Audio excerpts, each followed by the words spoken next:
இன்றைக்கி நம்மளோட கிச்சனில் ரொம்பவே ஸ்வீட் அண்ட் ஸ்பைசியாக ஒரு ஊறுகாய் ரெசிபி தான் பண்ண போகிறோம் ஃப்ரெண்ட்ஸ்.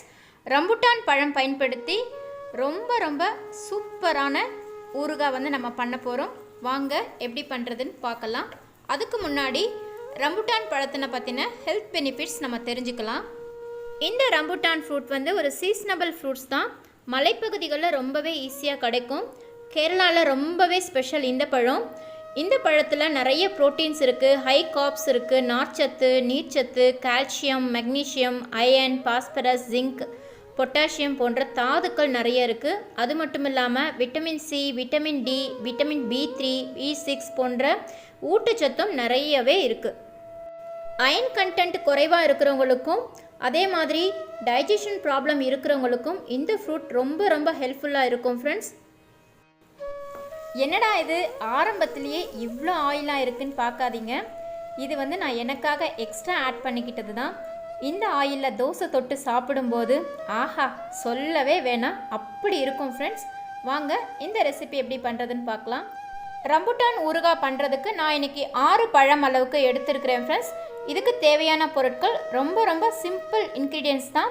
ஆயில், கொஞ்சமாக கடுகுளுத்தம் பருப்பு, காஷ்மீரி மிளகாய்த்தூள், மஞ்சள் தூள், பூண்டு பற்கள், அதுக்கப்புறம் பச்சை மிளகாய், கருவேப்பிலை, இவ்வளவு தான் இதற்கு தேவையான பொருட்கள். பழத்தோட ஸ்கின்னை நம்ம வந்து பீல் பண்ணி தனியாக எடுத்து வச்சுக்கலாம் ஃப்ரெண்ட்ஸ். இப்போ ஒரு பேன் வச்சுக்கலாம். பேனில் தேவையான அளவுக்கு ஆயில் வந்து நம்ம ஆட் பண்ணிக்க போகிறோம். ஆயில் நல்லா சூடு ஏறினதும் நம்ம வந்து கடுகு உளுத்தம் பருப்பு வந்து நம்ம சேர்த்துக்கலாம். இது நல்லா பொரிஞ்சு வந்த பிறகு நம்ம வந்து பூண்டு பல் வந்து நான் பாதியாக கட் பண்ணி வச்சுருக்கிறேன் ஃப்ரெண்ட்ஸ். அதையும் நம்ம ஆட் பண்ணிக்கலாம். அதனோட பச்சை மிளகாயும் கருவேப்பிலையும் சேர்த்து நம்ம நல்லா வந்து வதக்கி விட்டுக்கலாம். இதனோட ஒரு 1/4 டீஸ்பூன் அளவுக்கு மஞ்சள் தூளும் 1 டீஸ்பூன் அளவுக்கு காஷ்மீரி மிளகாய் தூளும் வந்து நான் சேர்த்துருக்கிறேன் ஃப்ரெண்ட்ஸ். உங்களுக்கு காரத்துக்கு தகுந்த மாதிரி நீங்கள் சேர்த்துக்கோங்க. நான் வந்து இன்றைக்கி கம்மியான அளவில் தான் வந்து இந்த ஊறுகாய் வந்து பண்ணுறேன். அதனால் எனக்கு இந்த அளவுக்கு போதுமானது. சில்லி பவுடர் ஆட் பண்ணதும் நீங்கள் வந்து ஸ்டவ்வை வந்து லோ ஃப்ளேமில் வந்து வச்சுக்கோங்க ஃப்ரெண்ட்ஸ். இல்லைனா வந்து அந்த மிளகாய் பொடியோட கலர் வந்து சேஞ்ச் ஆகிடும்.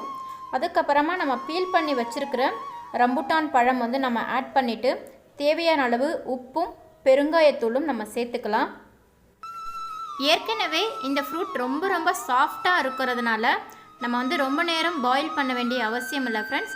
ஆட் பண்ணிவிட்டு ஒரு 1 மினிட்லேயே நம்ம வந்து ஆஃப் பண்ணிடலாம். நீங்கள் எக்ஸஸாக நீங்கள் ஸ்டோர் பண்ணுற மாதிரி வைக்கிறதா இருந்தால் 1 டீஸ்பூன் அளவுக்கு வினிகர் வந்து நீங்கள் ஆட் பண்ணிக்கோங்க. ஸ்வீட் அண்ட் ஸ்பைசியாக சூப்பரான ரம்புட்டான் பிக்கிள் வந்து நமக்கு ரெடி ஆகிடுச்சு. இந்த சிம்பிளான ஊறுகாய் ரெசிபி உங்களுக்கு பிடிச்சிருந்தது அப்படின்னா மறக்காமல் லைக் பண்ணுங்கள் ஃப்ரெண்ட்ஸ். ரொம்ப பிடிச்சிருந்ததுன்னா ஷேர் பண்ணுங்கள். நம்மளோட சேனலை முதல் முறையாக பார்க்குறவங்களா இருந்தால் மறக்காமல் சப்ஸ்கிரைப் பண்ணிக்கோங்க ஃப்ரெண்ட்ஸ். தேங்க்ஸ் ஃபார் வாட்சிங்.